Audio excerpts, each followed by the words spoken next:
The movie begins in a Scandinavian school. 16-year-old Simone is happy about a presentation she is preparing for alongside her group of friends. They make jokes, laugh, and are completely uninformed of the danger approaching them. Suddenly, Simone's father, Frederik, pulls her away from her friends and insists she follows him home immediately. Frederik is a scientist who works with a company called Apollon. He perceives that the world is at the verge of ending as a result of an infectious rainfall that makes people sick and kills them just in minutes. The dark clouds are almost at the city, so he puts his family in the car and drives to a safer location.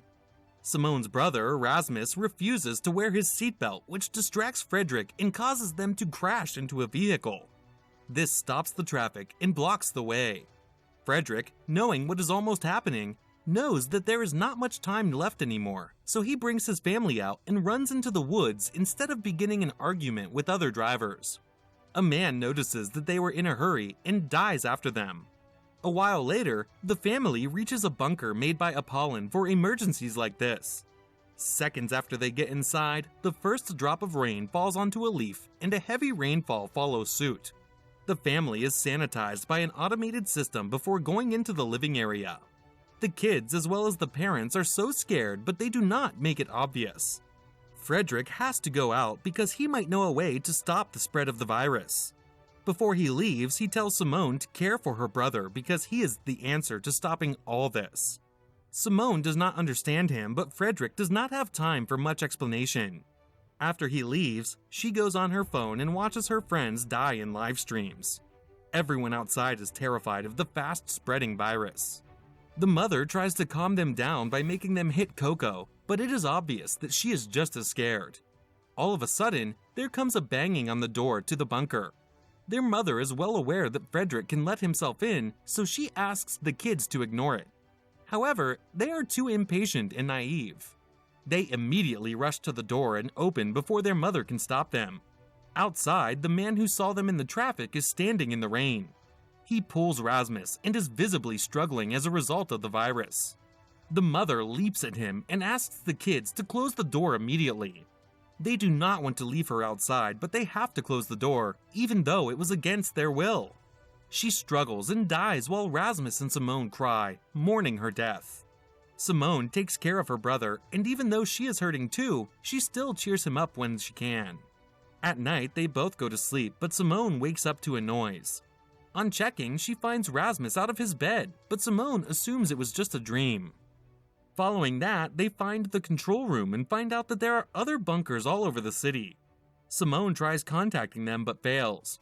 They also get their hands on the radio and try to communicate with someone outside. The plan works and they get to talk to a boy named Philip. Philip turns out to be a scared teenager stuck inside his basement. He reveals all of his family is dead and tries to help Simone by calling her father. However, the connection is severed a while later and the siblings are left alone once again. Simone makes a promise to Rasmus that their father will return after saving the world. As the two take care of each other, days become weeks, weeks become months, and months become years. The screen cuts to 6 years later. Rasmus has now become a 17-year-old teenager. Since he reached his puberty stage, he has been growing more impatient by the day. Simone tries her best in keeping the hopes alive, but after so many years that their father has been absent, she doesn't know if there would be a chance of them meeting him again. Rasmus often lays the blame on her for telling lies when she was aware that their father would never return. One night, Simone decides that she has waited long enough. Making sure that Rasmus is asleep, she puts on a hazmat suit and opens the door for the first time in 6 years. Suddenly, her mind is flooded by the memory of her mother's death.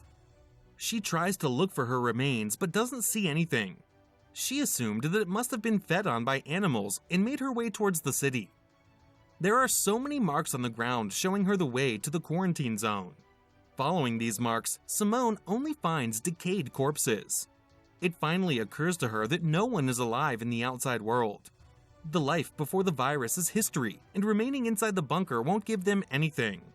Suddenly, a wild dog chases her, and she locks herself in a room. Rasmus wakes up the next morning and sees her in the kitchen. She tells him that she went outside and didn't see anyone.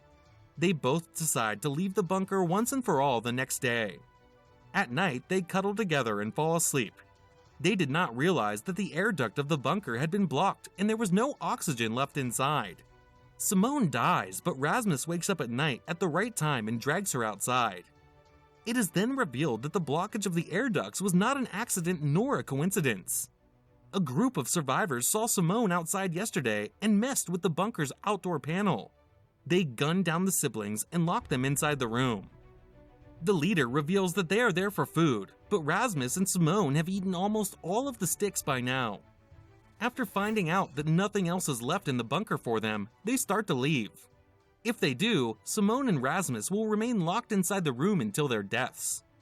In a desperate attempt to stop them, Simone tells Martin, the leader of the group, that she knows where the other bunkers are located, where the food might be available. Martin had to include the brother and the sister in the group now that they are an asset. The siblings discover from the group that over 90% of the people in the world are dead, and the remaining ones are in the fight for their lives. They kill and get killed for food, which is the only form of currency in today's world. A flashback displays how Martin survived the first rainfall. He was in the military group that was supposed to guard the borders and keep the city quarantined. One day after the rainfall, he was guarding the bridge when a woman with her infant in her arms tried to cross it. He was supposed to shoot her dead, but he could not. Due to that, she infected his fellow soldiers with the virus, and only he survived in the end. Afterwards, he joined hands with another guy named Patrick, and the duo started looking for food and shelter. One day, the two of them found a group of 3. The group was made up of their leader, Beatrice, and 2 of her friends. They promised to show them the way to get more food and join their gang. However, to remain in the gang, Beatrice offered sexual favors to Martin. Back to the present, the gang is on their way to the second bunker. Even though Simone was leading the way, the others followed with distrust. Rasmus and Beatrice talk for a while and get to know a lot about each other. Despite the situation, Rasmus is so excited to see the sky and the trees after so many years. Suddenly, they see a vehicle on the street and hide. 2 armed men come out of the vehicle and Martin is told that they are unknown people who kidnap survivors. Before they could find the group, a girl running towards the forest catches their attention. When the men are distracted, the group tries to escape, but Simone stops them. She wants to scare the poor girl who needed their help. To know what happened next, watch the second part of the video on this channel.